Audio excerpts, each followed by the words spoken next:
नमस्कार विद्यार्थी मित्रांनो आणि पालकांनो, बाळांनो, आजचा हा व्हिडिओ खूपच महत्त्वाचा ठरणार आहे आणि मी प्रत्येक विद्यार्थ्याला विनंती करतो की हा व्हिडिओ त्यांनी त्यांच्या पालकांसोबत बघावा. ठीक आहे, कारण आज आपल्याला कॅटेगरी वाईज फीज बघायची आहे बाळांनो. ओपनला इंजिनिअरिंग करण्यासाठी किती फीज लागेल, ओपनला फार्मसी करण्यासाठी किती फीज लागेल, ओबीसी ला किती लागेल, एससी ला किती लागेल, एसटी ला किती लागेल, एनटी ला किती लागेल, या सगळ्या गोष्टींवरती आज आपल्याला बोलायचंय. ठीक आहे, काय काय फीज कन्सेशन गव्हर्नमेंट प्रोव्हाइड करतं, सगळ्या गोष्टींविषयी आज आपल्याला बोलायचंय. कारण जेवढा कट ऑफ मेन फॅक्टर असतो बाळांनो, ठीक आहे, कट ऑफ तर असतोच मेन फॅक्टर, तेवढा फीज सुद्धा एक मेन फॅक्टर असतो बाळांनो. ठीक आहे, सगळ्याच विद्यार्थ्यांची किंवा सगळ्याच पालकांची तेवढी परिस्थिती नसते की ते चांगल्या इंजिनिअरिंग किंवा फार्मसी कॉलेजची फीज अफोर्ड करू शकतील. ठीक आहे, तर त्या सगळ्या गोष्टींना बघायचं आपल्याला. खरंच फीज झिरो होऊ शकते का आपली? 100% होऊ शकते बाळांनो. पूर्ण व्हिडिओला बघा, मध्ये मध्ये स्किप नका करू. चॅनलला सबस्क्राईब करा. जोपर्यंत तुमचं एक चांगल्या कॉलेजमध्ये ऍडमिशन नाही होऊन जात बाळांनो, तोपर्यंत मी तुमच्या सोबत असेल. माझे व्हिडिओज तुमच्यापर्यंत पोहोचले पाहिजे, त्यासाठी चॅनलला सबस्क्राईब करून ठेवा, जेणेकरून नेक्स्ट टाइम जेव्हा पण मी व्हिडिओ टाकेल त्याचं नोटिफिकेशन तुम्हाला भेटेल बाळांनो.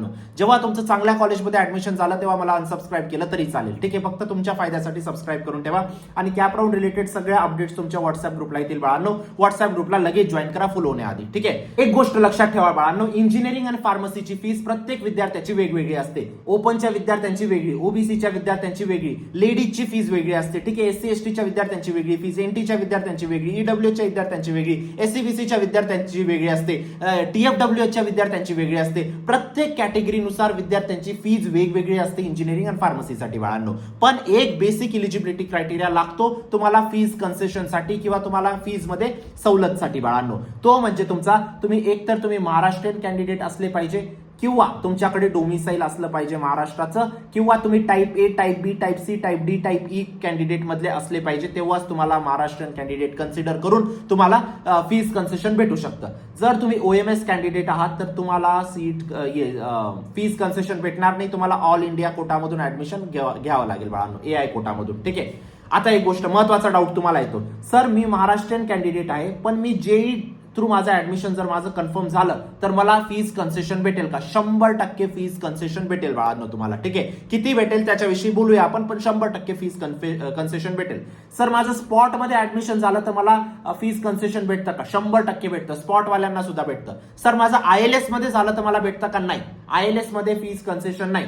सर माझं मॅनेजमेंट मध्ये झालं तर मला भेटेल का फीज कन्सेशन? नाही भेटणार. फक्त cap round, spot round Maharashtrian candidate असले गरजेचं आहे.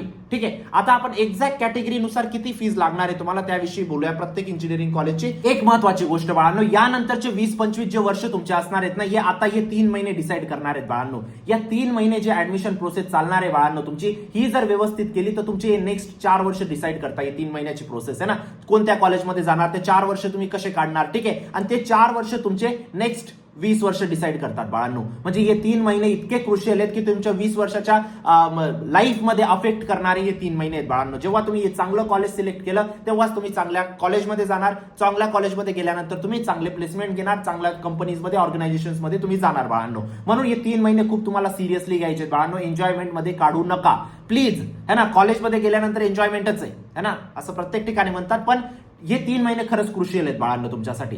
आणि या 3 महिन्यात पण सगळ्यात महत्वाची जी गोष्ट असते बाळांनो ती म्हणजे कॉलेज लिस्ट.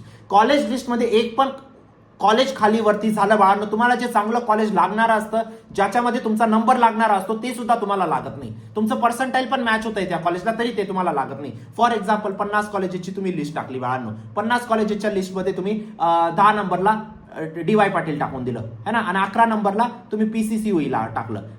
पीसीसीओईला तुमचा नंबर लागणार होता पण तुम्ही 1 नंबर खाली टाकून दिलं फक्त. ठीक आहे, डीवाय पाटीलची इथं सीएस टाकून दिली, पीसीसीओईची आयटी टाकून दिली. आयटी चांगलं होतं पीसीसीओईचं, तरी तुम्ही त्यांना 1 नंबर खाली टाकलं कारण तुम्ही सीएस ला वरती टाकून दिलं. तुम्हाला डीवाय पाटील भेटून जाईल, पीसीसीओई भेटणार नाही. पीसीसीओईचं कट ऑफ प्लेसमेंट खूप चांगलं आहे तरी ती तुम्हाला भेटणार नाही. काय मिस्टेक झाली? फक्त 1 कॉलेज खाली वरती है ना, 1 कॉलेज खाली वरती तुमचं ऍडमिशन कॅन्सल करून देतं आणि 1 कॉलेज व्यवस्थित टाकलं तर तुम्ही चांगल्या कॉलेजमध्ये पोहोचून जाणार, जरी तुमचे कमी पर्सेंटाईल असतील तरी. त्याचसाठी आपण महाराष्ट्राची नंबर 1 पर्सनल काउन्सिलिंगची बॅच लॉन्च केलेली बाळांनो. आता रजिस्ट्रेशन लवकरात लवकर क्लोज होणार आहेत. 2-4 दिवसात आपण बॅच क्लोज करू, म्हणून जे विद्यार्थी इच्छुक असतील आत्ताच एनरोल करा. जरी कमी पर्सेंटाईल असतील तरी महाराष्ट्रातलं एक बेस्ट कॉलेज क्रॅक करू, या गोष्टीची मी तुम्हाला खात्री देतो बाळांनो. तुम्ही लास्ट इयरचे विद्यार्थी बघू शकता ज्यांचे खूप कमी पर्सेंटाईल होते तरी ते आज महाराष्ट्राच्या टॉप टियर कॉलेजमध्ये सीएसआयटी मध्ये शिकताय बाळांनो. का रे बाळांनो? फक्त योग्य काउन्सिलिंग काउन्सिलिंग केली, योग्य पर्सनल काउन्सिलिंग केली, योग्य पर्सनल काउन्सिलर कडून कॉलेज लिस्ट बनवून घेतली त्यांनी काउन्सिलिंग मध्येच, ठीक आहे. योग्य कॅप राऊंड खेळले, स्पॉट राऊंड खेळले, ILS राऊंड खेळले, कॉलेज बुकिंग व्यवस्थित केले, डॉक्युमेंटेशन पासून तर एंड पर्यंत स्पॉट राऊंड पर्यंत आम्ही त्यांच्यासोबत होतो, म्हणून कमी पर्सेंटाईलला पण एक चांगलं कॉलेज त्यांना अलॉट झालं बाळांनो. आणि अशी खूप सारे विद्यार्थी होते ज्यांचे खूप चांगले पर्सेंटाईल होते, 98 99 पर्सेंटाईल होते, तरी ते आज थर्ड क्लास कॉलेजेसमध्ये शिकताय. का माहितीये? प्रत्येक गोष्ट स्वतःहून करायला गेले. जर तुम्हाला महाराष्ट्राच्या 350 कॉलेजेसचं नॉलेज आहे ना, तर प्रत्येक गोष्ट स्वतः करून घ्या. जर नाही आहे ना, तर प्लीज पर्सनल काउन्सिलिंग मध्ये एनरोल करा. भले कुठूनही करा, पण करा तुम्ही, ठीक आहे. कारण आता तुमच्या समोर पूर्ण अंधार आहे बाळांनो, तुम्हाला काहीच माहित नाही गोष्टी कशा एक्झिक्यूट होणार आहेत. त्या अंधारामध्ये तुमचा हात पकडून तुम्हाला एक चांगल्या कॉलेज पर्यंत पोहोचवणार कोणीतरी असलं पाहिजे, ठीक आहे. आपल्या काउन्सिलिंग मध्ये इथं तुम्हाला डॉक्युमेंटेशन पासून तर verification, option form, cap round 1 2 3, freeze, float, spot, institute, management, scholarship fees, सगळ्या गोष्टी कव्हर्ड असतात बाळांनो, ठीक आहे. मागच्या वर्षी 2 ते 3 लाख रुपये फीज होती विद्यार्थ्यांची, आपण 0 केली. फक्त त्यांना व्यवस्थित त्यांच्यापर्यंत स्कॉलरशिप पोहोचवल्या बाळांनो, ठीक आहे. तेवढंच आपण काम केलं. खूप छोटंसं काम होतं, पण त्यांच्यासाठी खूप मोठी मदत झाली ती. आणि हेच गोष्टी असतात बाळांनो काउन्सिलिंग मध्ये. तुम्हाला एक पर्सनल काउन्सिलर नेमला जातो, ते नेहमी तुमच्या सोबत असतात. एनी टाइम तुम्ही त्यांना कॉल मेसेज करू शकता, ठीक आहे. सगळ्या क्वेरीज ते तुमच्या रिझॉल्व्ह करतात. तुमची कॉलेज लिस्ट तेच बनवतात. तुमचे पर्सेंटाईल, कॅटेगरी, कोणत्या सिटीमध्ये ऍडमिशन घ्यायचंय, कोणत्या ब्रांचमध्ये घ्यायचंय, सगळ्या तुमच्या रिक्वायरमेंट समजून प्रत्येक कॉलेजमध्ये चेक केलं जातं कुठं तुमचा नंबर लागतोय, त्यानुसार तुमची कॉलेज लिस्ट बनते. तीच कॉलेज लिस्ट तुम्हाला सिटी सेलला सबमिट करायची असते, जेणेकरून एक कमी पर्सेंटाईलला पण आपल्याला एक चांगलं कॉलेज टार्गेट करता येतं, ठीक आहे. डेफिनेटली तुम्ही एनरोल करा बाळांनो. जरी हाय पर्सेंटाईल असतील, लो पर्सेंटाईल असतील, अजून सुद्धा 50% काम बाकी आहे. हे 50% व्यवस्थित केलं तर तुम्ही एक बेस्ट कॉलेजमध्ये जाणार. तुमच्या आयुष्याचा प्रश्न मी परत सांगतोय, हा फक्त नेक्स्ट 4 वर्षाचा प्रश्न नाहीये बाळांनो, हा नेक्स्ट 20 वर्षाचा प्रश्न आहे. योग्य निर्णय घ्या. काही अडचण असेल या नंबरला व्हॉट्सअप करा. प्लीज कॉल रिसीव्ह करणे या क्षणी माझ्याकडनं पॉसिबल नाही बाळांनो. तुम्हाला काही अडचण असली व्हॉट्सअप करा, मी 24 तासात एकदा मेसेज बघूनच घेतो सगळे, ठीक आहे. चला आता सगळ्यात पहिले आपण फीज बद्दल, ओपन वाल्यांची फीज बद्दल बोलूया, ठीक आहे. ओपन वाल्यांची जनरली फीज 1 ते 2 लाखच्या दरम्यान व्हॅरी करते प्रत्येक इंजिनिअरिंग कॉलेजची. 1 लाख ते 2 लाख. आता काही इंजिनिअरिंग कॉलेजची 90,000 पण असते, काही इंजिनिअरिंगची कॉलेजची 2,20,000 पर्यंत सुद्धा असते, ठीक आहे. पण आपण ऑन अँड ऍव्हरेज 1 ते 2 लाख रुपये मध्ये कन्सिडर करू शकतो बाळांनो एका वर्षाची तुमची फीज. राहणं खाणं वेगळं आहे ना, हॉस्टेल मेस वेगळं आहे, पण तुमचं फक्त कॉलेजची फीज तुम्ही 1 ते 2 लाख रुपये कन्सिडर करा. आता depending college to college vary करतं. पण ओपन वाल्यांना पण फीज कन्सेशन भेटू शकतं का? 100% भेटू शकतं बाळांनो. 3 गोष्टी असतात तुमच्या फीज कन्सेशनसाठी. एक म्हणजे TFWS, एक म्हणजे EWS, एक म्हणजे EBC, ठीक आहे. EBC सर्टिफिकेट कोणाला भेटतं बाळांनो? जे ओपन मध्ये ज्यांचं आर्थिक उत्पन्न 8 लाखापेक्षा कमी आहे. EBC ला कट ऑफ बेनिफिट भेटतो का? नाही भेटत बाळांनो. तुम्हाला ओपनचाच कट ऑफ लागतो. पण फीज कन्सेशन भेटतं का? 100% भेटतं. EWS मध्ये काय असतं बाळांनो? तुम्हाला फीजचं पण कन्सेशन भेटतं आणि तुम्हाला कट ऑफचं पण कन्सेशन भेटतं. EWS तुमच्याकडे असलं पाहिजे स्टेटचं, सेंट्रलचं EWS चालणार नाही. गोष्ट समजते? त्यानंतर TFWS म्हणजे ट्युशन फीज वेव्हियर स्कीम. ही वेगळी काही कॅटेगरी आहे का? याला फीज कॅटेगरी कन्सेशन असतं का? नाही राहत बाळांनो. पण फीज कन्सेशन असतं का? 100% असतं बाळांनो, ठीक आहे. तुमची 100% फीज माफ होऊन जाते. 100% काहीच तुम्हाला द्यायचं नाही. EBC मध्ये तुमची 50% माफ होते बाळांनो. EWS मध्ये पण काही ना काही टक्केवारी तुमची फीज माफ होऊन जाते, ठीक आहे. पण आता ही चूक नका करू. एखाद्या कॉलेजमध्ये तुम्हाला CS भेटतंय ओपन कॅटेगरी मधून आणि तुम्हाला दुसऱ्या कोणत्या तरी कॉलेजमध्ये CS भेटतंय TFWS थ्रू, TFWS च्या सीटने. मग तुम्ही चुकून TFWS नका घेऊन ठेवू बाळांनो. जर कॉलेज खराब आहे, तुम्ही पहिली प्रायोरिटी कॉलेजला द्या, त्यानंतर फीजला द्या बाळांनो, ठीक आहे. फीज मॅनेज होऊन जाते, पण एक वेळा चांगल्या कॉलेजमध्ये गेलं तर तुम्ही आयुष्यभराचा तुमचा सुखरूप होऊन जाता बाळांनो गोष्टी, ठीक आहे. म्हणून TFWSच्या नादात तुम्ही खराब कॉलेज चूज नका करू, माझं एवढं म्हणणं आहे ना. TFWS चांगली स्कीम आहे. जर तुम्हाला चांगलं कॉलेज लागत असेल तरच TFWS ची सीट तुम्हाला अक्वायर करायची, कारण TFWSचं कट ऑफ ओपन पेक्षा जास्त जातं. गोष्ट समजते है ना. इथे तुम्हाला फीज कन्सेशन भेटतो बाळांनो आणि TFWS चे कट ऑफ ओपन पेक्षा जास्त असतं. EWS मध्ये तुम्हाला OBC इतकं कट ऑफ असतो आणि फीज कन्सेशन सुद्धा भेटतं. EBC मध्ये तुम्हाला काहीच फीज कन्सेशन भेटत नाही, पण तुमचं cut off fees concession cut off concession काही नाही भेटत, पण तुमची फीज कमी होऊन जाते बाळांनो एकदम, है ना. हे झालं ओपनच्या विद्यार्थ्यांसाठी फीज मध्ये. आता OBC आणि SCBC साठी बोलूया बाळांनो. आता फॉर एक्झाम्पल आपण ओपनची फीज 1 लाख रुपये पकडली है ना. 1 लाख रुपये ओपनची फीज पकडली.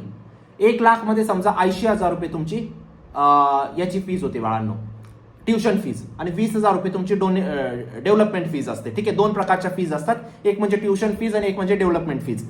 आता या 80,000 मध्ये तुम्हाला 50% फीज ऑफ भेटते बाळांनो, कन्सेशन भेटतात. म्हणजे तुम्हाला फक्त 40,000 रुपये द्यायचे आणि टोटल तुम्हाला डेव्हलपमेंट फीज द्यायची असते, म्हणजे 60,000 रुपये तुम्हाला द्यायचे बाळांनो.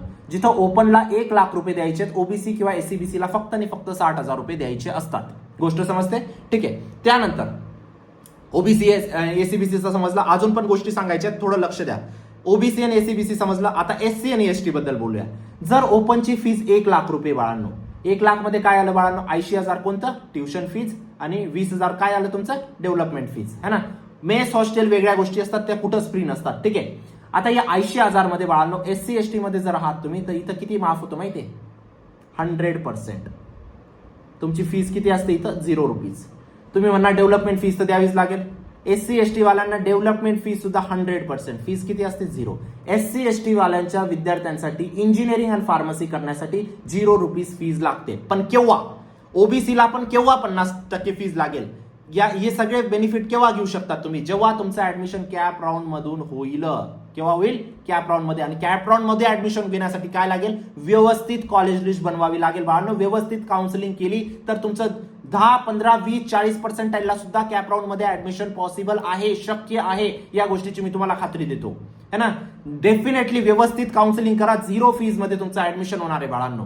2-4% सुद्धा ऍडमिशन होऊन जातं. जर 0 फीज मध्ये इंजिनिअरिंग होत असेल तर काय हरकत आहे तुम्हाला, है ना.